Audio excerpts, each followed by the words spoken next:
암 진단을 받고 치료를 마친 분들에게도 비슷한 일이 생깁니다. 치료가 끝났고 검사 결과도 괜찮다고 하는데 마음은 쉽게 편해지지 않습니다. 몸이 조금만 이상해도 혹시 재발한 건 아닐까 생각합니다. 배가 조금 불편해도 혹시 암이 다시 생긴 건 아닐까 걱정하고 피곤하기만 해도 무슨 문제가 있는 건 아닐까 생각합니다. 그러다 인터넷을 찾아봅니다. 증상을 검색하고 또 검색합니다. 처음에는 안심하려고 검색했는데 검색하면 할수록 더 무서워집니다. 세상에 어떤 증상이든 인터넷에 검색하면 무서운 병이 하나씩은 나옵니다. 그러면 또 다른 증상을 검색합니다. 그러다 보면 몸은 멀쩡한데 마음은 환자가 되어버립니다. 물론 암을 경험한 분에게 재발에 대한 걱정이 생기는 것은 너무나 자연스러운 일입니다. 큰 병을 겪었으니 몸의 작은 변화에도 민감해질 수밖에 없습니다. 그렇다고 그 불안을 매일 붙잡고 살 필요는 없습니다. 재발할지 안 할지는 오늘 걱정한다고 알 수 있는 일이 아닙니다. 아직 오지 않은 일을 매일 미리 걱정한다고 미래가 달라지는 것도 아닙니다. 예를 들어 아직 비가 올지 안 올지도 모르는데 비가 올까봐 매일 우산을 펴놓고 잠을 잘 수는 없잖아요. 우산은 비가 오면 쓰면 됩니다. 건강도 마찬가지입니다. 정기적으로 검사를 받고 의사의 설명을 듣고 필요한 치료를 받는 것이 진짜 대비입니다. 걱정하는 것 자체가 대비는 아닙니다. 지금 검사 결과가 괜찮다고 했다면 일단 지금은 괜찮은 겁니다. 다음 검사가 걱정되더라도 다음 검사 전까지는 오늘을 사는 겁니다. 검진과 검진 사이의 시간을 불안으로 채우지 마세요. 몸에 이상한 변화가 지속되거나 걱정되는 증상이 있으면 의료진에게 확인하면 됩니다. 확인하고 괜찮다고 하면 그 결과를 믿어보는 연습도 필요합니다. 계속 의심한다고 건강이 더 좋아지는 것은 아닙니다. 오히려 불안 때문에 잠을 못 자고 스트레스를 받으면 일상생활이 무너질 수 있습니다. 건강을 지키기 위해서는 몸을 살피는 것도 중요하지만 마음이 불안을 계속 키우고 있지는 않은지도 살펴봐야 합니다. 검사 결과를 기다리는 동안 최악의 상황을 수십 번 상상하는 것보다 오늘 맛있는 밥 한 끼 먹고 가족과 이야기를 나누고 산책을 하는 것이 지금 내가 할 수 있는 일입니다. 미래의 결과는 미래에 대응하면 됩니다. 오늘은 오늘의 삶을 살면 됩니다. 부모님의 건강 때문에 마음이 무너지는 분들도 많습니다. 특히 부모님이 80을 넘으시고 기력이 떨어지기 시작하면 자식 입장에서는 마음이 참 복잡합니다. 예전에는 부모님이 나를 돌봐주셨는데 이제는 내가 부모님을 돌봐야 한다는 현실이 서서히 다가옵니다. 병원에 모시고 가야 하고 약도 챙겨드려야 하고 식사도 챙겨야 합니다. 그런데 부모님은 예전처럼 움직이지 못하고 자꾸 아프다고 하십니다. 자식은 속으로 생각합니다. 조금만 더 건강하셨으면 좋겠는데, 조금만 더 오래 사셨으면 좋겠는데, 내가 뭘 더 해드릴 수 없을까? 이런 마음이 드는 것은 당연합니다. 그런데 여기서 한 가지 받아들여야 하는 사실이 있습니다. 사람은 늙는다는 겁니다. 부모님만 늙는 게 아닙니다. 나도 늙습니다. 지금 내가 부모님의 노화를 안타까워하는 것처럼 언젠가는 내 자식이 나를 보면서 같은 마음을 느낄 수도 있습니다. 우리는 부모님이 늙는 것을 마치 잘못된 일처럼 받아들이기도 합니다. 그런데 늙는 것은 병이 아닙니다. 물론 노화로 인해 질병이 생길 수 있고 치료해야 하는 질환도 있지만 나이가 들면서 기력이 떨어지고 몸이 예전 같지 않은 것 자체는 자연스러운 과정입니다. 나무도 봄에는 새잎이 나고 여름에는 무성해졌다가 가을이 되면 잎이 떨어집니다. 잎이 떨어졌다고 나무가 실패한 것이 아닙니다. 자연의 과정입니다. 사람도 마찬가지입니다. 태어나고 자라고 젊어지고 나이가 들고 결국 생을 마칩니다. 우리가 부모님에게 해드릴 수 있는 것은 늙지 않게 만드는 것이 아닙니다. 죽지 않게 만드는 것도 아닙니다. 그건 누구도 할 수 없습니다. 대신 오늘 하루를 조금 더 편안하게 만들어 드릴 수는 있습니다. 옆에 앉아 이야기를 들어드릴 수 있고 손을 한번 잡아 드릴 수 있고 좋아하는 음식을 함께 먹을 수 있고 병원에 같이 가드릴 수 있습니다. 부모님이 아프다고 할 때마다 빨리 낫기를 바라는 마음으로 조급해하기보다 많이 힘드시죠 하고 이야기를 들어드리는 것만으로도 큰 위로가 될 수 있습니다. 부모님의 남은 시간을 내가 원하는 모습으로 만들려고 하지 말고 부모님이 편안하게 지낼 수 있도록 도와드리는 것이 더 중요합니다. 우리는 사랑하기 때문에 오히려 조급해질 때가 있습니다. 왜 이렇게 못 일어나시지? 왜 운동을 안 하시지? 왜 밥을 제대로 안 드시지? 왜 병원 말을 말을 안 들으시지? 하면서 잔소리를 하게 됩니다. 하지만 부모님 입장에서는 이미 몸이 힘든데 자식에게 잔소리까지 들으면 마음이 더 무거울 수 있습니다. 할 수 있는 일과 할 수 없는 일을 구분해 보세요. 병원에 모셔다 드리는 것은 내가 할 수 있습니다. 약을 챙겨 드리는 것도 할 수 있습니다. 따뜻한 말을 건네는 것도 할 수 있습니다. 하지만 부모님의 몸을 내 뜻대로 낫게 하는 것은 할 수 없습니다. 할 수 없는 것을 붙잡고 괴로워하지 말고 할 수 있는 것에 집중하는 겁니다. 잠을 못 주무시는 분들도 한번 생각해 볼 필요가 있습니다. 밤이 되면 조용해지죠. 낮에는 일하고 사람을 만나고 전화도 하고 집안일도 하느라 정신이 없습니다. 그런데 침대에 눕는 순간 갑자기 생각이 많아집니다.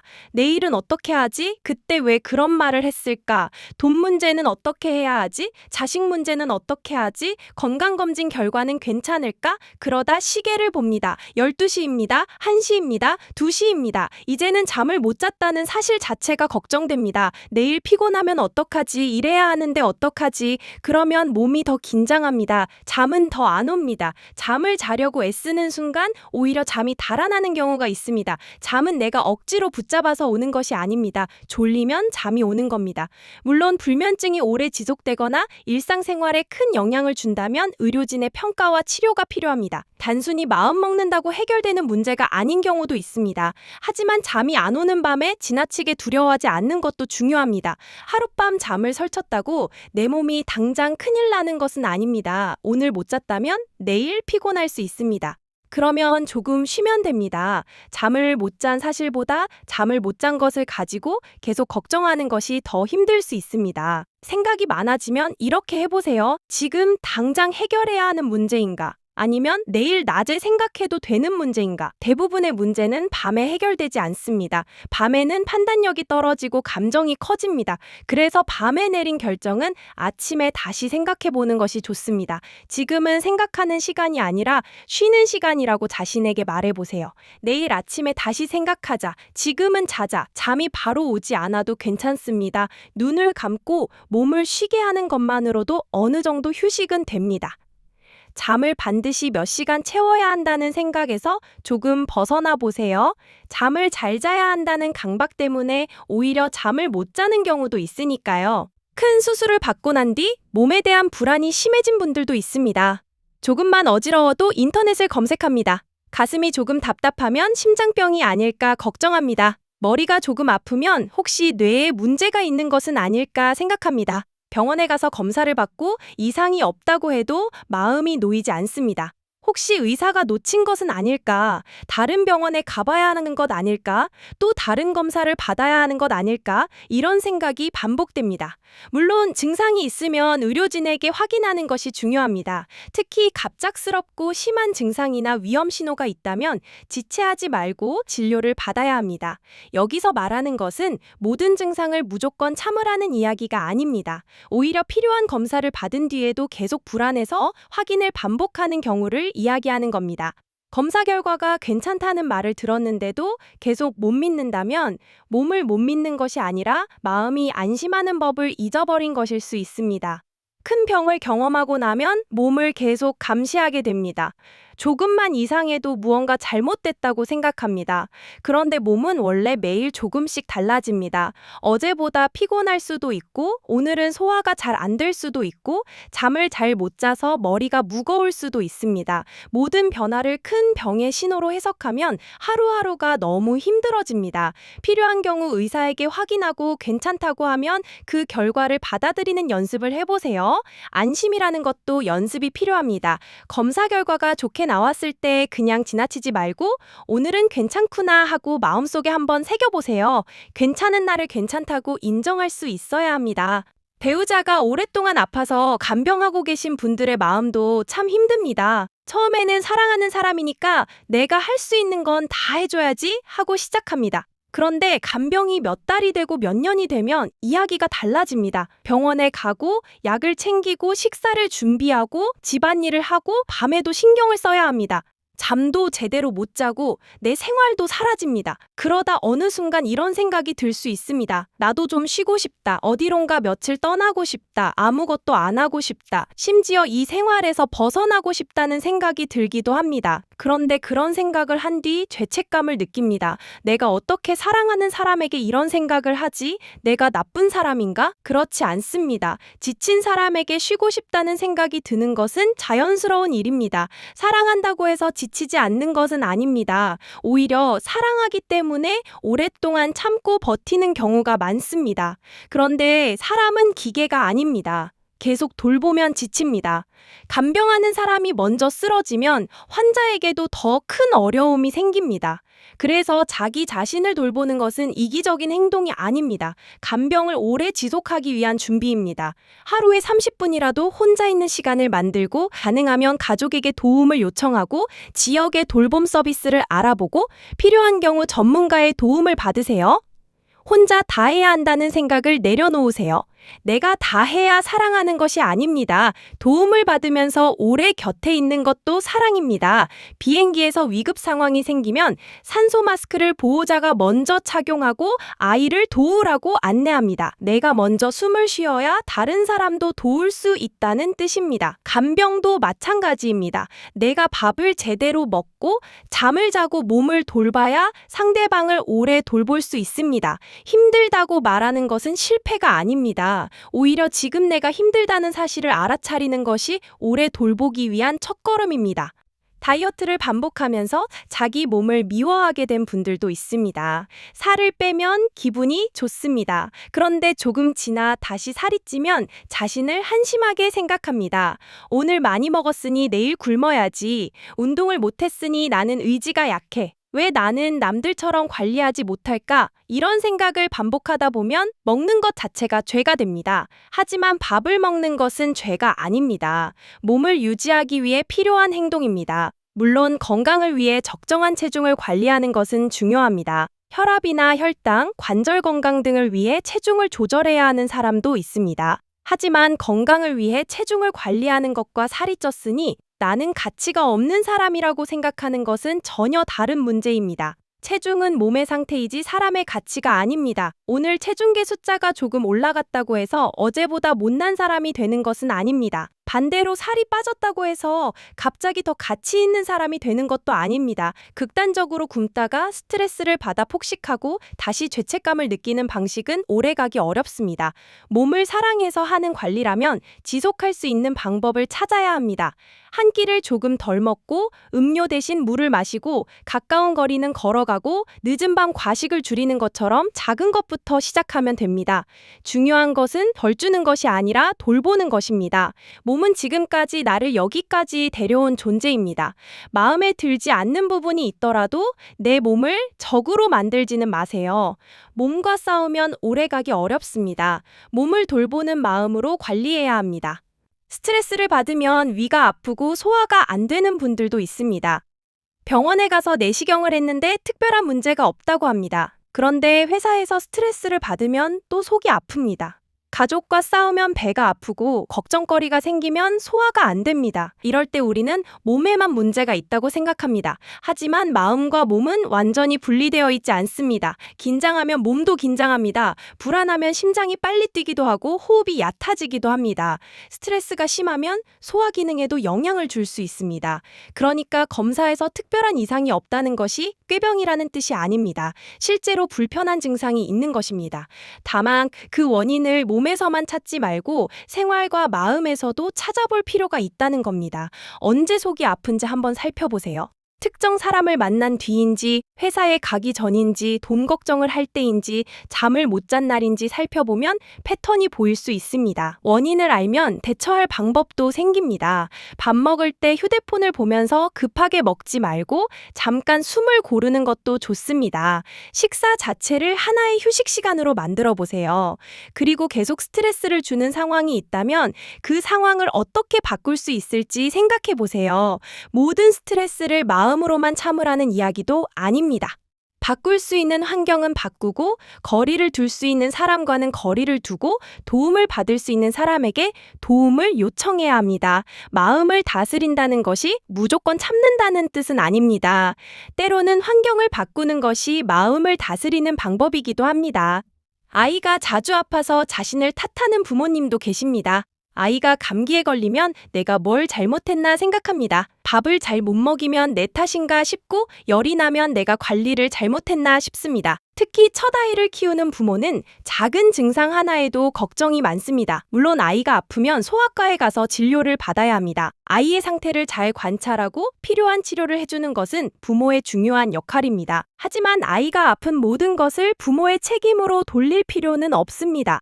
아이들은 성장하면서 여러 감염을 경험할 수 있고 면역 체계도 발달하는 과정에 있습니다. 어린이집이나 유치원에 다니면서 감기에 자주 걸리는 아이도 있습니다. 부모가 아무리 조심해도 아이가 한 번도 아프지 않게 키우는 것은 현실적으로 어렵습니다. 아이가 아플 때 필요한 것은 완벽한 부모가 되는 것이 아니라 곁에 있어주는 부모가 되는 것입니다.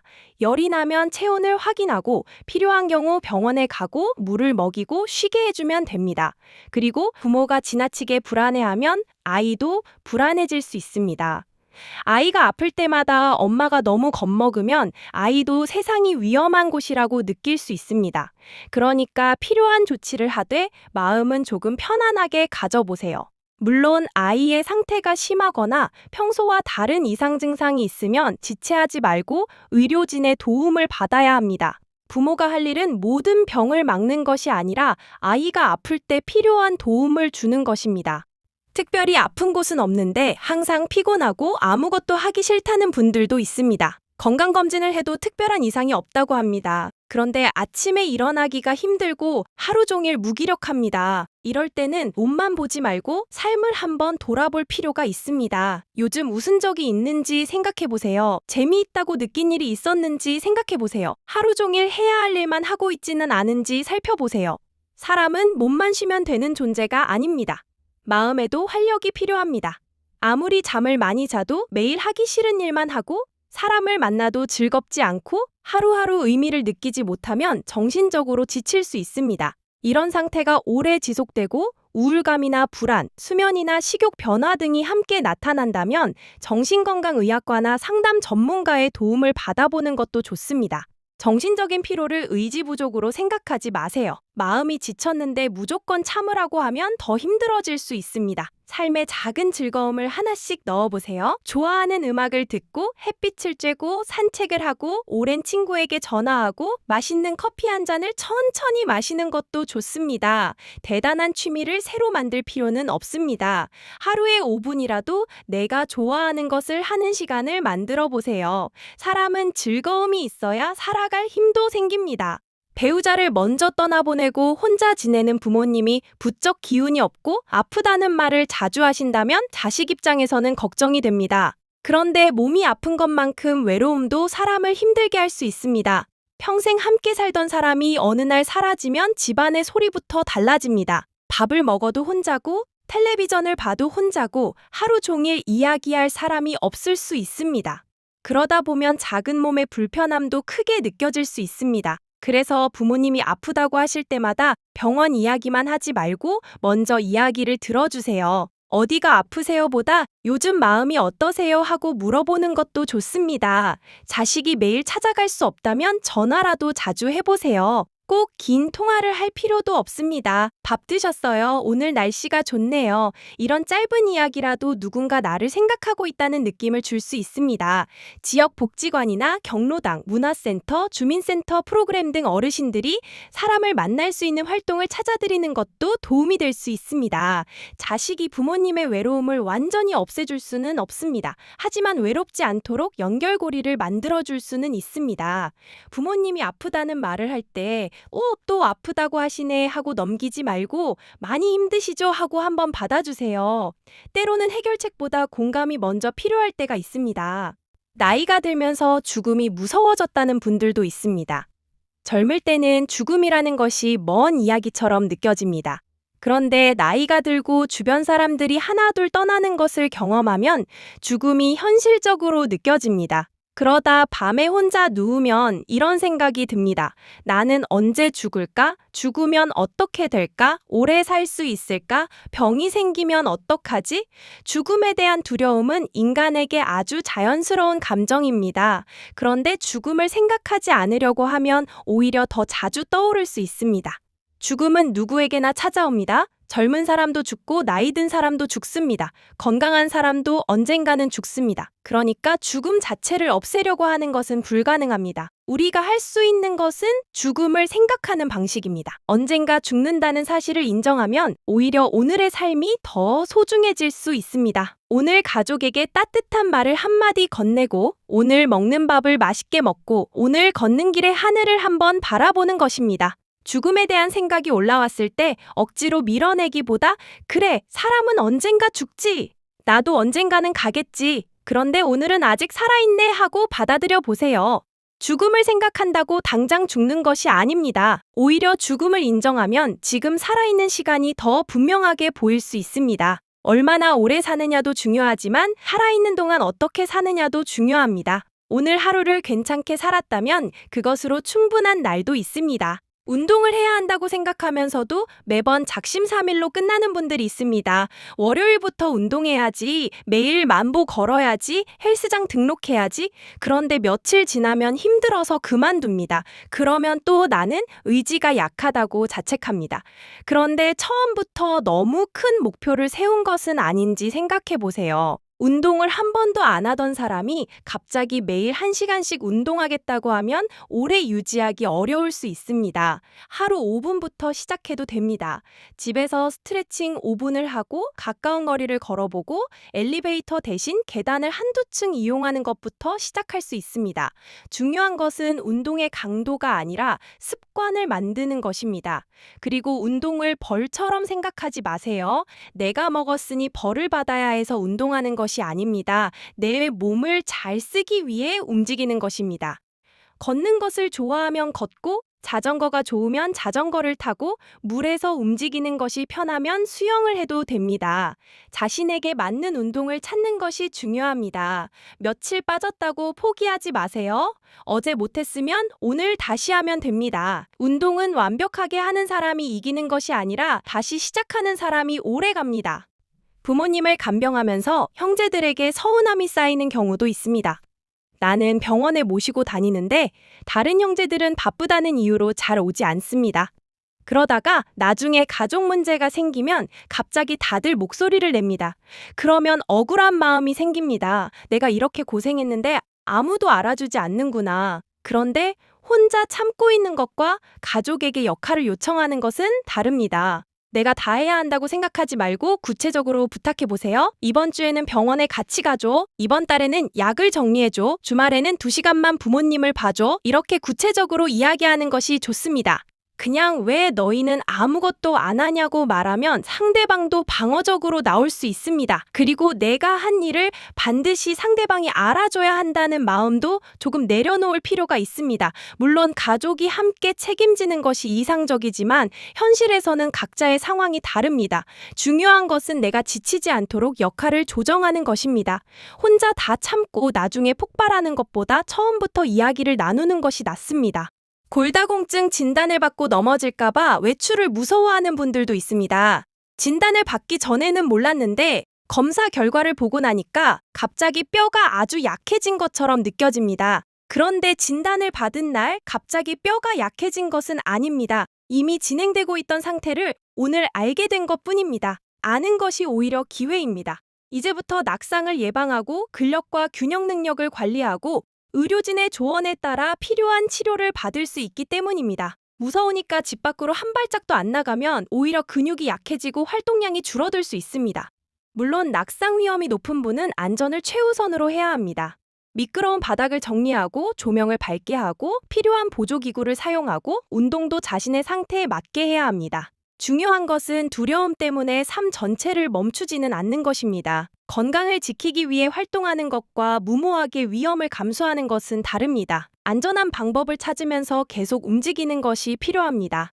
평생 즐기던 취미를 건강 문제로 포기해야 하는 순간도 있습니다. 등산을 좋아했는데 무릎 때문에 예전처럼 산을 오르기 어렵습니다. 낚시를 좋아했는데 허리가 좋지 않아 오래 앉아있기 힘듭니다. 여행을 좋아했는데 체력이 떨어졌습니다. 이럴 때 사람은 단순히 운동 하나를 잃는 것이 아니라 자기 삶의 일부를 잃었다고 느낍니다. 하지만 어떤 활동을 예전과 똑같이 할 수 없다고 해서 즐거움이 끝나는 것은 아닙니다. 등산을 못하면 평지 산책을 할 수도 있고 높은 산 대신 완만한 둘레길을 걸을 수도 있습니다. 여행도 장거리 여행 대신 가까운 곳으로 짧게 다녀올 수 있습니다.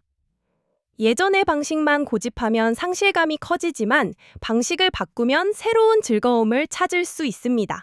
몸은 우리에게 계속 신호를 보냅니다. 예전에는 괜찮았던 것이 이제는 부담스러울 수 있습니다. 그럴 때 몸을 원망하기보다 이제는 다른 방식으로 즐기라는 신호일 수도 있다고 생각해 보세요. 인생에는 하나의 즐거움만 있는 것이 아닙니다. 하나를 내려놓으면 또 다른 것을 발견할 수도 있습니다. 건강검진 결과를 기다리는 며칠 동안 마음이 불안한 분들도 있습니다. 검사받고 나서 결과가 나올 때까지 계속 최악의 상황을 생각합니다. 혹시 암이면 어떡하지? 혹시 큰 병이면 어떡하지? 혹시 수술해야 하면 어떡하지? 그런데 결과가 나오기 전까지 내가 할 수 있는 것은 사실 별로 없습니다. 이미 검사는 끝났습니다. 결과를 기다리는 동안 걱정한다고 검사 결과가 바뀌지는 않습니다. 그렇다면 그 시간 동안 무엇을 할 수 있을까요? 밥을 먹고 잠을 자고 가족과 시간을 보내면 됩니다. 결과가 좋으면 다행이고 좋지 않다면 그때 필요한 치료를 받으면 됩니다. 미리 10번 걱정한다고 실제 상황에 더 잘 대처할 수 있는 것은 아닙니다. 오히려 마음과 몸을 지치게 만들 수 있습니다. 결과를 받기 전에는 결과를 모르는 상태로 살아가는 것입니다. 모른다는 것을 견디는 연습이 필요합니다. 인간은 모르는 것을 힘들어합니다. 그래서 빈 공간을 상상으로 채웁니다. 그런데 그 상상 대부분이 좋은 상상이 아니라 나쁜 상상입니다. 아직 아무것도 결정되지 않았는데 마음속에서는 이미 최악의 결과를 경험하고 있는 겁니다. 그러지 마세요. 결과는 결과가 나오면 알면 됩니다. 그 전까지는 오늘을 사세요. 명상이나 기도가 건강에 도움이 되느냐고 물어보시는 분들도 있습니다. 명상이나 기도가 병을 치료하는 만능 방법은 아닙니다. 암이 있는 사람이 명상만 하면 암이 사라진다는 식으로 받아들여서는 안 됩니다. 고혈압이나 당뇨가 있는 사람이 약 대신 명상만 해서는 안 됩니다. 필요한 치료는 반드시 받아야 합니다. 다만 마음을 안정시키고 스트레스를 줄이고 자신의 감정을 바라보는데 명상이나 기도가 도움을 줄 수는 있습니다. 마음이 계속 긴장하고 있으면 몸도 긴장할 수 있습니다. 반대로 천천히 호흡하고 마음을 가라앉히면 몸의 긴장도 어느 정도 풀릴 수 있습니다. 아침에 눈을 뜨자마자 휴대폰부터 보는 대신 5분 정도 가만히 앉아 자신의 호흡을 느껴보세요. 숨이 들어오고 나가는 것을 바라보는 겁니다. 특별한 생각을 하지 않아도 됩니다. 생각이 떠오르면 또 생각했구나 하고 다시 호흡으로 돌아오면 됩니다. 명상은 생각을 하나도 하지 않는 것이 아닙니다. 생각이 떠오르는 것을 알아차리는 것입니다. 기도도 마찬가지입니다. 무언가를 반드시 얻기 위해 기도하는 것이 아니라 지금 내가 가진 것에 감사하고 마음을 내려놓는 시간이 될 수 있습니다. 나이가 들면서 여기저기 아픈 이야기를 자식에게 자꾸 하게 되는 분들도 있습니다. 아프니까 말하고 싶은 겁니다. 누군가에게 내 상태를 이야기하고 싶은 것은 자연스러운 일입니다. 그런데 자식이 전화를 할 때마다 아픈 이야기만 듣게 되면 자식도 마음이 무거워질 수 있습니다. 그렇다고 아픈데 말을 하지 말라는 뜻은 아닙니다. 필요한 것은 담담하게 이야기하는 것입니다. 오늘 허리가 좀 아프다. 병원에 다녀왔는데 의사가 이렇게 이야기하더라. 이런 식으로 상황을 전하고 그 다음에는 오늘 날씨가 어떻다든지 이웃 이야기를 한다든지 손주 이야기를 한다든지 다른 이야기도 나누는 겁니다. 자식에게만 감정을 모두 의지하지 말고 또래 친구들과 이야기를 나누는 것도 좋습니다. 사람은 여러 관계가 필요합니다. 자식이 부모님의 모든 외로움과 모든 걱정을 해결해줘야 한다고 생각하면 서로 힘들어질 수 있습니다. 자식은 자식대로 자신의 삶을 살고 부모는 부모대로 자신의 삶을 살아가면서 서로 필요한 순간에 의지하는 것이 건강한 관계입니다. 술을 끊어야 하는데 자꾸 다시 마시게 되고 담배를 끊었다가 다시 피우는 자신을 한심하게 생각하는 분들도 있습니다. 간 수치가 좋지 않다고 들었는데도 술을 마시고 건강검진에서 경고를 받았는데도 담배를 피웁니다. 물론 건강을 위해 금주와 금연이 필요하다면 적극적으로 노력해야 합니다. 특히 이미 건강 문제가 있다면 의료진과 상의하면서 도움을 받는 것이 좋습니다. 그런데 한번 실패했다고 자신을 욕할 필요는 없습니다.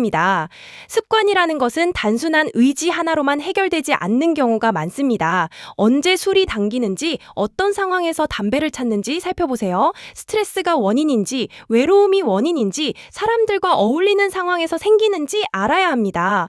원인을 모른 채 무조건 참으려고 하면 다시 같은 상황에서 반복할 가능성이 높습니다. 한 번에 완벽하게 성공하지 못해도 괜찮습니다. 다시 시도하면 됩니다. 10번 실패하고 한 번 성공해도 그 한 번이 의미가 있습니다. 그리고 그 한 번이 2번이 되고 3번이 될 수 있습니다. 중요한 것은 실패를 자기 자신에 대한 판결문으로 만들지 않는 것입니다. 나는 의지가 약한 인간이다가 아니라 이번에는 실패했구나, 다음에는 다른 방법을 써보자라고 생각하는 겁니다. 완치 판정을 받았는데도 예전처럼 살지 못하는 분들도 있습니다. 의사는 괜찮다고 했는데 본인은 계속 몸을 사립니다. 조금만 피곤하면 쉬고 조금만 이상하면 겁을 먹고 예전처럼 여행도 못 가고 운동도 못 합니다. 큰 병을 겪은 사람에게 이런 반응은 이상한 것이 아닙니다. 몸은 회복됐어도 마음은 그 경험을 천천히 정리하는 시간이 필요할 수 있습니다. 완치 판정은 몸의 상태에 대한 것이지 그 순간 마음까지 아무 일 없었던 것처럼 돌아온다는 뜻은 아닙니다. 그러니까 자신을 재촉하지 마세요. 조금씩 활동 범위를 넓혀가면 됩니다. 오늘은 10분 걸어보고 괜찮으면 다음에는 15분 걸어보는 식입니다. 여행도 처음부터 장거리 여행을 가지 말고 가까운 곳부터 가보세요. 몸이 괜찮다는 경험을 하나씩 쌓으면 마음도 조금씩 안심하게 됩니다. 나는 이제 다시 살아도 되는구나, 이 정도는 해도 괜찮구나 하는 경험이 필요합니다. 과거의 병이 내 삶 전체를 결정하게 두지 마세요. 건강 정보가 너무 많아서 오히려 혼란스럽다는 분들도 있습니다. 아침에는 이 음식이 좋다고 하고 오후에는 그 음식이 나쁘다고 합니다. 어떤 사람은 공복에 무엇을 먹으라고 하고 다른 사람은 절대 먹지 말라고 합니다. 어떤 영상에서는 특정 영양제가 꼭 필요하다고 하고 다른 영상에서는 먹을 필요가 없다고 합니다. 그러다 보면 건강을 위해 정보를 찾았는데 정보 때문에 더 불안해집니다. 건강 정보는 참고할 수 있지만 모든 사람에게 똑같이 적용되는 것은 아닙니다. 나이, 질환, 복용 중인 약, 생활습관, 체질 등이 다르기 때문입니다. 특히 질병이 있는 분이라면 인터넷이나 유튜브에서 본 정보를 치료법처럼 받아들이지 말고 담당 의료진에게 확인하는 것이 중요합니다. 결국 기본이 가장 중요합니다. 균형 있게 먹고 적당히 움직이고 충분히 쉬고 필요한 검진을 받고 흡연을 피하고 과도한 음주를 줄이고 스트레스를 관리하는 것. 너무 평범해서 재미없어 보이지만 건강에서는 이런 기본이 가장 중요합니다. 특별한 비법을 찾느라 기본을 놓치지 마세요. 자신은 몸이 약한데 건강한 사람들과 자꾸 비교하게 된다는 분들도 있습니다. 저 사람은 밤을 새워도 괜찮은데 나는 조금만 무리해도 아프다. 저 사람은 매일 운동하는데 나는 조금만 움직여도 힘들다. 저 사람은 아무거나 먹는데도 건강한데 나는 음식 하나만 잘못 먹어도 속이 불편하다. 이런 비교를 계속하면 자신의 몸이 싫어집니다. 하지만 사람의 몸은 원래 다릅니다. 키가 다른 것처럼 체력도 다르고 회복 속도도 다르고 타고난 특성도 다릅니다. 남과 비교한다고 내 몸이 갑자기 튼튼해지는 것은 아닙니다. 비교는 마음만 힘들게 합니다. 중요한 것은 어제의 나와 오늘의 나를 비교하는 것입니다. 어제보다 조금 더 걸었는지, 어제보다 잠을 조금 더 잘 잤는지, 어제보다 물을 조금 더 마셨는지, 어제보다 스트레스를 덜 받았는지 작은 변화가 쌓이는 것이 건강입니다. 남을 이기는 것이 건강의 목표가 아닙니다. 내 몸을 조금 더 잘 돌보는 것이 목표입니다. 지병이 있어서 결혼을 망설이는 분들도 있습니다. 내가 아픈 사람인데 누가 나를 좋아하겠느냐고 생각합니다. 결혼하면 상대방에게 짐이 되는 것은 아닐까 걱정합니다. 물론 결혼을 결정할 때 자신의 건강 상태를 솔직하게 이야기하는 것은 중요합니다. 상대방도 그 사실을 알고 선택할 권리가 있습니다. 하지만 병이 있다는 이유만으로 내가 사랑받을 가치가 없다고 생각할 필요는 없습니다. 세상에 아무 문제가 없는 사람은 없습니다. 몸에 병이 있는 사람이 있고 마음에 어려움이 있는 사람이 있고 가족 문제나 경제적인 문제를 가진 사람도 있습니다. 사람은 누구나 자기 나름의 짐을 가지고 살아갑니다. 중요한 것은 서로의 현실을 알고도 함께할 수 있느냐입니다. 내가 먼저 나를 짐이라고 규정하지 마세요. 상대방에게 솔직하게 이야기하고 그 사람이 어떤 선택을 하는지 받아들이면 됩니다. 나를 이해하고 함께하고 싶다고 말하는 사람이 있다면 그 관계를 소중하게 만들어가면 됩니다. 만성질환 때문에 병원에 자주 가야 해서 직장에서 눈치를 보는 분들도 있습니다. 병원에 가는 것이 마치 자신이 회사에 피해를 주는 것처럼 느껴집니다. 하지만 아픈 것은 일부러 선택한 것이 아닙니다. 병원에 가는 것은 살기 위해 필요한 일입니다. 물론 직장에서는 업무의 지장이 최소화되도록 미리 일정을 조정하고 필요한 절차를 따르는 것이 좋습니다. 하지만 죄인처럼 생각할 필요는 없습니다. 건강을 관리하는 것이 오히려 장기적으로 일을 계속할 수 있게 해줍니다. 병원에 가야 한다면 필요한 만큼 설명하고 내가 할 수 있는 업무는 책임감 있게 처리하면 됩니다. 아프다는 사실 때문에 자신의 가치를 낮추지 마세요. 사람은 아프면서도 일할 수 있고 일하면서도 치료받을 수 있습니다. 완벽하게 건강한 사람만 사회생활을 할 수 있는 것은 아닙니다. 건강 때문에 조기 은퇴를 고민하는 분들도 있습니다. 평생 일을 해왔는데 몸이 따라주지 않습니다. 그런데 일을 그만두면 내가 아무것도 아닌 사람이 될 것 같은 두려움이 생깁니다. 우리는 오랫동안 직업과 자신의 정체성을 연결해 살아왔기 때문입니다. 누구 아빠, 누구 엄마라는 역할도 있고 어떤 회사의 직원이라는 역할도 있습니다. 그런데 그 역할을 내려놓으면 내가 누구인지 모르겠다고 느낄 수 있습니다. 하지만 일을 시작하기 전에도 나는 사람이었습니다. 직장을 그만둔다고 존재 가치가 사라지는 것은 아닙니다. 일은 인생의 한 부분이지 인생 전체가 아닙니다. 건강 때문에 일을 줄이거나 그만둬야 한다면 상실감을 느끼는 것은 당연합니다. 그렇지만 그 이후의 삶을 새롭게 만들어갈 수도 있습니다. 가족과 더 많은 시간을 보내고 그동안 미뤄둔 취미를 시작하고 가까운 곳을 산책하고 새로운 공부를 할 수도 있습니다. 중요한 것은 일을 그만두는 순간 인생도 끝났다고 생각하지 않는 것입니다. 역할은 바뀔 수 있습니다. 삶의 형태도 바뀔 수 있습니다. 가족들에게 건강한 습관을 알려주고 싶은데 아무도 듣지 않아서 속상한 분들도 있습니다. 나는 좋은 음식을 준비하고 운동하라고 말하고 건강검진도 받으라고 하는데 가족들은 귀찮다고 합니다. 그러면 또 잔소리를 하게 됩니다. 그런데 아무리 좋은 말도 반복되면 잔소리가 됩니다. 사람은 누가 시켜서 바뀌기보다는 자신에게 필요하다고 느낄 때 움직입니다. 자녀에게 매일 운동하라고 말한다고 운동을 좋아하게 되는 것은 아닙니다. 배우자에게 술을 끊으라고 매일 말한다고 당장 끊는 것도 아닙니다. 내가 먼저 실천하는 모습을 보여주는 것이 오히려 더 큰 영향을 줄 수 있습니다. 내가 매일 산책하고 건강한 음식을 먹고 검진을 챙기는 모습을 보여주세요. 가족이 당장 따라오지 않아도 서운해하지 마세요. 필요할 때 도움을 요청하면 도와줄 수 있는 사람이 되어주는 것이 중요합니다. 사랑한다는 이유로 상대방의 삶까지 내가 통제하려고 하면 관계가 힘들어질 수 있습니다. 걱정은 하되 간섭과 통제를 구분해야 합니다. 그리고 우리가 건강을 이야기할 때 반드시 기억해야 할 것이 있습니다. 건강하다고 해서 영원히 건강한 것도 아니고 지금 아프다고 해서 앞으로 계속 아픈 것도 아닙니다. 몸은 계속 변합니다. 오늘 건강검진이 좋았다고 해서 평생 문제가 없는 것도 아니고 오늘 검사 결과가 좋지 않다고 해서 인생 전체가 끝난 것도 아닙니다.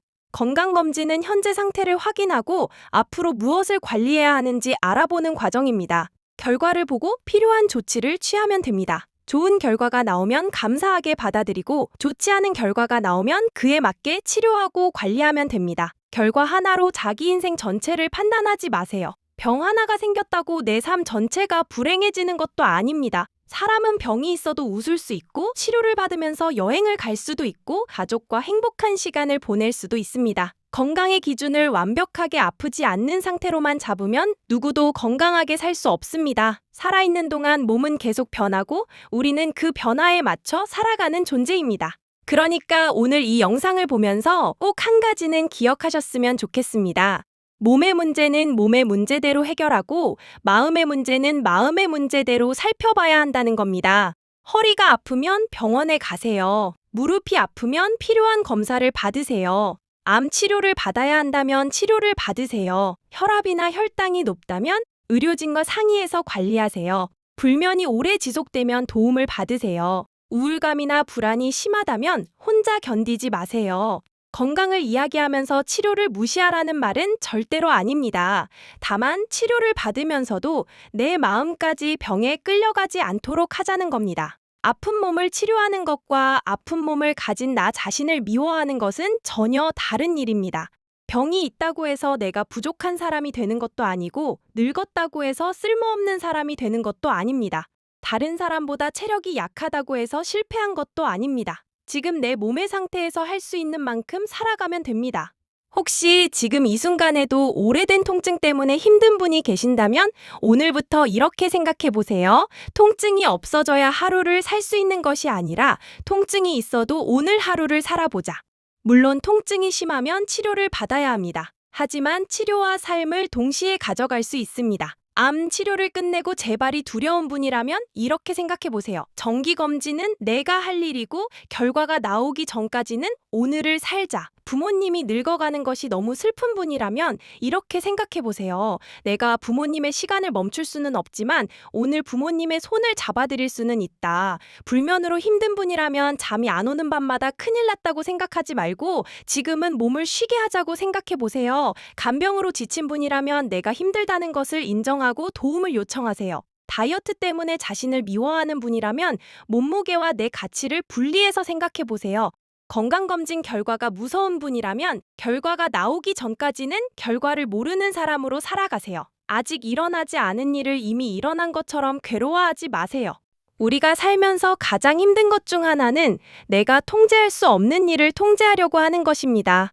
부모님의 노화를 막을 수 없습니다. 죽음을 막을 수 없습니다. 다른 사람의 생각을 바꿀 수도 없습니다. 미래의 검사 결과를 미리 알 수도 없습니다. 하지만 내가 오늘 무엇을 먹을지, 오늘 얼마나 움직일지, 누구에게 어떤 말을 건넬지, 오늘 내 마음을 어떻게 바라볼지는 어느 정도 선택할 수 있습니다.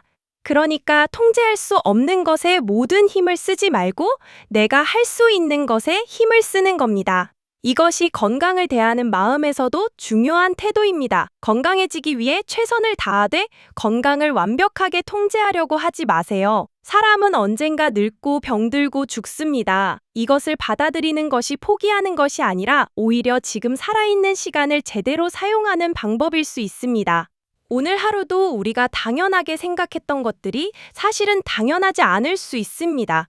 아침에 눈을 뜰 수 있다는 것, 걸어서 화장실에 갈 수 있다는 것, 밥을 먹을 수 있다는 것, 누군가와 이야기를 나눌 수 있다는 것, 창문을 열었을 때 바깥 공기를 느낄 수 있다는 것, 우리는 이런 것들을 너무 당연하게 생각합니다. 그러다가 몸이 아프면 그제야 평범한 하루가 얼마나 소중했는지 알게 됩니다.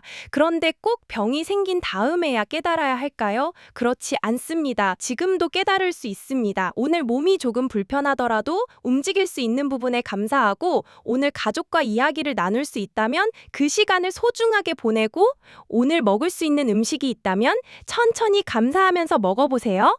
행복이라는 것이 항상 특별한 사건으로 오는 것은 아닙니다. 대부분은 아주 평범한 순간 속에 있습니다.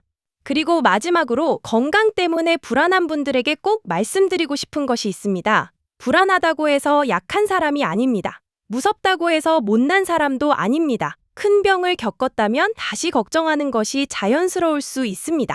부모님이 아프면 걱정되는 것이 당연합니다. 사랑하는 사람을 잃었다면 외로운 것이 당연합니다. 오래 간병했다면 지치는 것이 당연합니다. 중요한 것은 그런 감정을 느끼지 않는 사람이 되는 것이 아니라 그 감정에 끌려다니지 않는 것입니다. 불안하면 불안하구나 하고 알아차리고 슬프면 슬프구나 하고 인정하고 지치면 지쳤구나 하고 쉬어가는 겁니다. 감정을 없애려고 싸울수록 감정은 더 커질 수 있습니다. 감정도 왔다가 갑니다. 오늘 힘들어도 내일은 조금 나을 수 있고 오늘 불안해도 며칠 뒤에는 괜찮아질 수 있습니다. 그러니까 지금 느끼는 감정 하나를 가지고 내 인생 전체를 판단하지 마세요. 우리가 건강하게 산다는 것은 병이 하나도 없는 사람이 되는 것이 아닙니다. 아픈 곳이 있더라도 필요한 치료를 받고 할 수 있는 것을 하면서 할 수 없는 것은 조금 내려놓고 오늘 주어진 하루를 살아가는 것입니다. 몸이 예전 같지 않다면 예전과 다른 방식으로 살아가면 됩니다. 젊었을 때처럼 못 뛰면 천천히 걸으면 됩니다. 높은 산을 못 오르면 평지를 걸으면 됩니다. 예전처럼 일을 많이 못하면 일을 줄이면 됩니다. 잠이 예전처럼 잘 오지 않으면 잠을 자려고 애쓰기보다 몸을 쉬게 하는데 집중할 수도 있습니다. 인생은 계속 변합니다. 건강이 변하면 삶의 방식도 변해야 합니다. 변했다고 해서 실패한 것이 아닙니다. 새로운 방식에 적응하는 것이 삶입니다. 그러니 오늘부터는 건강을 조금 다르게 바라보셨으면 좋겠습니다. 아프지 않은 것만 건강이라고 생각하지 말고 아픈 상황에서도 마음을 돌볼 수 있는 것도 건강이라고 생각해 보세요. 몸에 문제가 생기면 필요한 치료를 받고 마음에 걱정이 생기면 그 걱정을 바라보세요. 미래에 대한 걱정이 올라오면 아직 오지 않은 일이라는 것을 기억하세요. 과거에 대한 후회가 올라오면 이미 지나간 일이라는 것을 기억하세요. 결국 내가 살아갈 수 있는 시간은 지금 이 순간입니다. 어제는 이미 지나갔고 내일은 아직 오지 않았습니다. 내가 실제로 살아갈 수 있는 것은 오늘입니다. 오늘 아침 눈을 떴다면 오늘을 한번 살아보세요. 몸이 조금 아프다면 아픈 몸을 데리고 오늘을 살아보세요. 마음이 무겁다면 무거운 마음을 데리고 오늘을 살아보세요. 부모님이 걱정된다면 오늘 전화 한 통 해보세요. 배우자가 아프다면 오늘 손 한번 잡아주세요. 자식이 걱정된다면 잔소리 대신 따뜻한 말 한마디를 건네보세요. 혼자라면 혼자라고 자신을 불쌍하게만 생각하지 말고 오늘 햇빛을 한번 쬐어보세요. 오래된 병이 있다면 치료를 계속하면서 오늘 할 수 있는 작은 즐거움을 하나 찾아보세요. 건강이라는 것은 결국 몸만의 이야기가 아닙니다. 몸과 마음 그리고 내가 살아가는 방식 전체의 이야기입니다. 몸을 완벽하게 만들 수는 없습니다. 마음도 늘 평온하게 만들 수는 없습니다. 하지만 그때그때 필요한 치료를 받고 너무 앞서 걱정하지 않고 할 수 있는 일과 할 수 없는 일을 구분하면서 하루하루 살아갈 수는 있습니다. 그것이면 충분합니다. 오늘도 아픈 분들이 계실 겁니다. 오늘도 병원 결과를 기다리는 분이 계실 겁니다. 부모님 때문에 마음이 무거운 분도 계실 겁니다. 간병 때문에 지친 분도 계실 겁니다. 밤마다 죽음이 무서운 분도 계실 겁니다. 아무 이유 없이 마음이 가라앉아 있는 분도 계실 겁니다. 이 영상을 보시는 모든 분들에게 꼭 말씀드리고 싶습니다. 지금 힘들다고 해서 앞으로도 계속 힘든 것은 아닙니다. 지금 아프다고 해서 인생 전체가 아픈 것도 아닙니다. 지금 불안하다고 해서 실제로 나쁜 일이 일어난 것도 아닙니다. 오늘은 오늘만큼 살아보세요. 내일의 걱정은 내일의 내가 해결하면 됩니다. 그리고 건강을 위해 노력하되 건강에 대한 집착으로 자신의 삶을 잃지는 마세요. 좋은 음식을 먹는 것도 중요하지만 맛있는 음식을 먹으면서 행복을 느끼는 것도 중요합니다. 운동하는 것도 중요하지만 가족과 웃으며 이야기하는 것도 중요합니다. 검진을 받는 것도 중요하지만 검진 결과가 괜찮은 날에는 마음 놓고 하루를 보내는 것도 중요합니다. 병을 예방하는 것도 중요하지만 이미 살아온 시간을 후회만 하면서 보내지 않는 것도 중요합니다. 건강을 위해 사는 것이 아니라 잘 살기 위해 건강을 관리하는 것입니다. 이 순서를 잊지 않았으면 좋겠습니다. 오늘 이야기의 마지막은 아주 간단합니다. 우리가 모든 병을 막을 수는 없습니다. 모든 통증을 없앨 수도 없습니다. 부모님의 늙음을 막을 수도 없고 죽음을 피할 수도 없습니다. 미래에 무슨 일이 생길지도 알 수 없습니다. 하지만 오늘 하루를 어떻게 보낼지는 어느 정도 선택할 수 있습니다. 아픈 몸을 끌어안고도 웃을 수 있고 걱정되는 마음을 가지고도 가족에게 따뜻한 말을 건넬 수 있고 불안한 마음이 있어도 오늘의 햇빛을 바라볼 수 있습니다. 그것이 삶입니다. 완벽하게 건강해진 다음에 행복하게 사는 것이 아니라 지금 내 모습 그대로 필요한 치료를 받으면서 지금 할 수 있는 행복을 찾아가는 것입니다.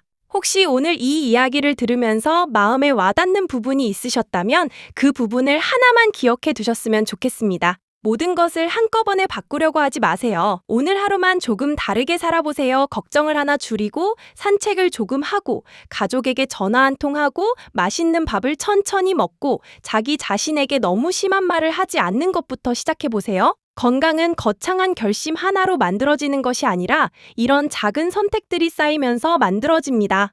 오늘도 여러분의 몸이 완벽하지 않아도 괜찮습니다. 마음이 늘 평온하지 않아도 괜찮습니다. 아프면 치료받고, 힘들면 쉬고, 모르면 물어보고, 혼자 감당하기 어려우면 도움을 요청하세요. 그리고 아직 오지 않은 내일의 걱정 때문에 오늘을 놓치지는 마세요. 오늘 눈을 떴다면 오늘은 살아있는 겁니다. 오늘 가족의 목소리를 들었다면 그 목소리를 한번 소중하게 들어보세요. 오늘 걸을 수 있다면 천천히라도 걸어보세요. 오늘 웃을 수 있다면 마음껏 웃으세요.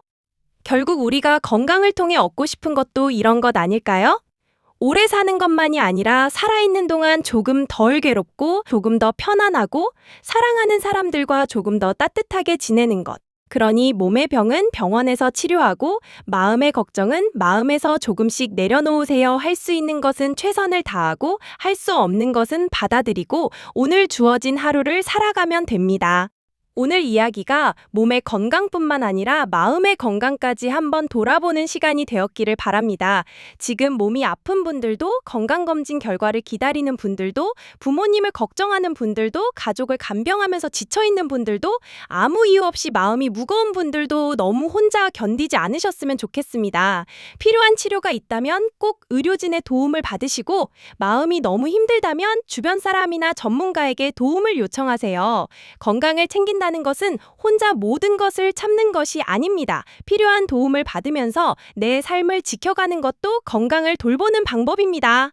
오늘 하루만큼은 조금 편안하게 보내셨으면 좋겠습니다.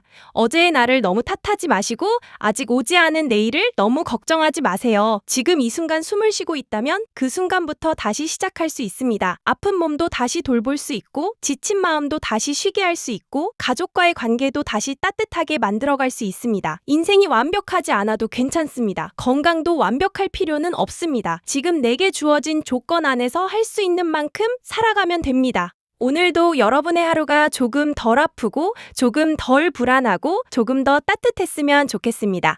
긴 시간 함께 해주셔서 감사합니다. 추가적으로 돈 많이 들이지 않고 오늘부터 바로 실천할 수 있는 건강관리법 13가지에 대해서도 알려드리겠습니다. 건강을 위해서 비싼 영양제를 챙겨 먹고 특별한 건강식품을 찾아다니는 분들이 많으신데요. 사실 우리 몸이 가장 좋아하는 것은 아주 특별한 비법이 아니라 매일 반복하는 기본적인 생활 습관입니다. 오늘은 그 중에서도 놓치기 쉬운 건강 습관들을 하나씩 알려드리겠습니다. 첫 번째는 아침에 일어나자마자 물을 마시는 습관입니다. 자는 동안에는 음식과 수분을 섭취하지 않기 때문에 아침에는 자연스럽게 수분이 부족한 상태가 됩니다. 그렇다고 일어나자마자 물을 억지로 많이 마실 필요는 없습니다. 미지근한 물 한 컵 정도로 천천히 수분을 보충하는 정도면 충분합니다. 특히 밤새 땀을 많이 흘렸거나 아침에 입이 많이 마르는 분들에게 도움이 될 수 있습니다. 다만 물을 많이 마신다고 건강이 더 좋아지는 것은 아닙니다. 하루에 무조건 몇 리터를 채워야 한다는 식으로 생각하기보다는 갈증과 소변 색깔, 활동량, 날씨 등을 고려해서 적절하게 수분을 섭취하는 것이 좋습니다. 신장이나 심장질환 등으로 수분 섭취량을 제한받고 있는 분들은 일반적인 방법을 따라하기보다 담당 의료진의 지침을 우선해야 합니다.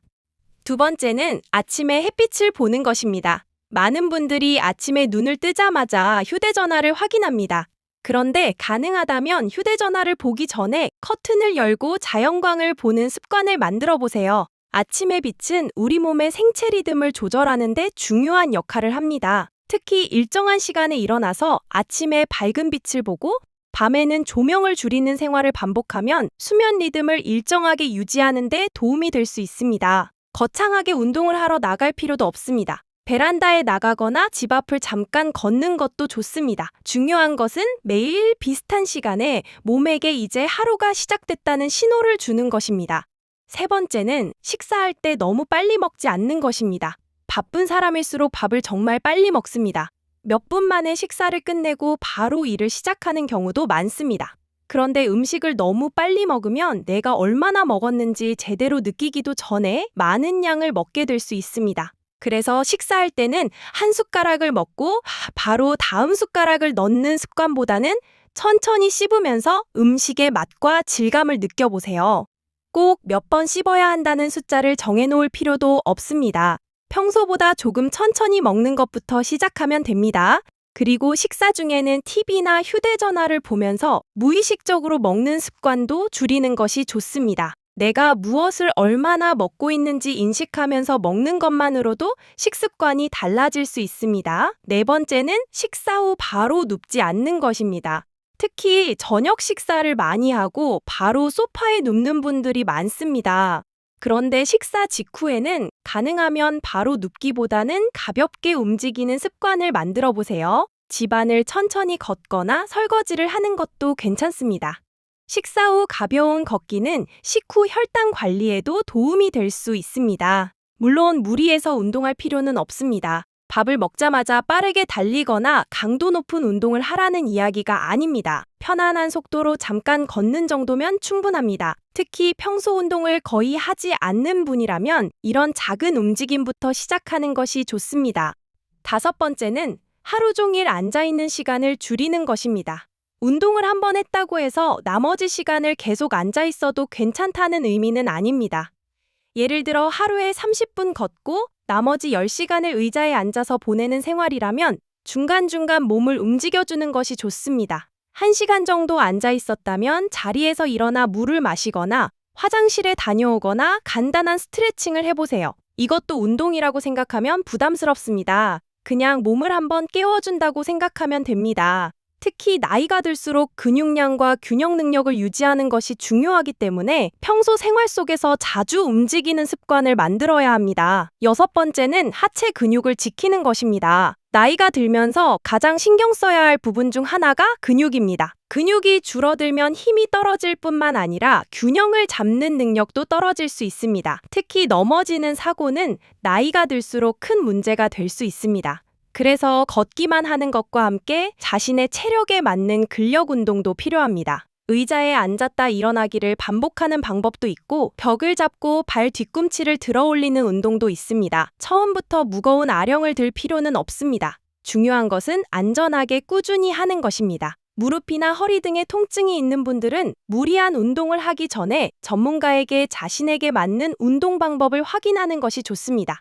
일곱 번째는 단백질을 한 끼에 몰아서 먹기보다 식사마다 적절하게 챙기는 것입니다. 나이가 들수록 식사량이 줄면서 단백질 섭취도 자연스럽게 부족해질 수 있습니다. 달걀, 두부, 생선, 살코기, 콩류, 유제품 등 다양한 식품을 활용할 수 있습니다. 꼭 비싼 보충제를 먹어야만 하는 것은 아닙니다. 평소 식사를 통해 필요한 영양소를 골고루 섭취하는 것이 기본입니다. 다만 신장질환 등 특정 질환이 있는 경우에는 단백질 섭취량을 개인적으로 조절해야 할 수 있으니 주의해야 합니다.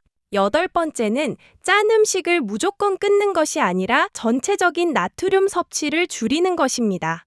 국이나 찌개를 좋아하는 분들은 국물까지 다 드시는 경우가 많은데요. 국물에는 나트륨이 많이 들어갈 수 있기 때문에 국이나 찌개를 먹더라도 국물 섭취량을 줄이는 것부터 시작해 볼 수 있습니다.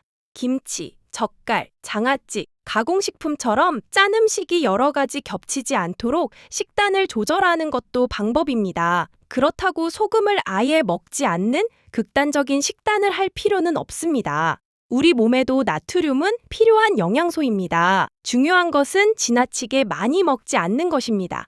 아홉 번째는 단 음료를 줄이는 것입니다. 콜라나 과일 맛 음료, 달달한 커피처럼 음료로 들어오는 당은 생각보다 쉽게 섭취량이 늘어날 수 있습니다. 음료는 씹지 않고 마시기 때문에 배부르다는 느낌을 충분히 받지 못하면서 당과 열량을 섭취하게 될 수 있습니다. 그래서 평소 달달한 음료를 자주 마신다면 하루 한 잔을 바로 끊기보다는 물이나 무가당 차로 바꾸는 횟수를 조금씩 늘려보세요. 건강한 습관은 한 번에 완벽하게 바꾸는 것보다 지속할 수 있게 바꾸는 것이 중요합니다. 열 번째는 과일도 적당량 먹는 것입니다.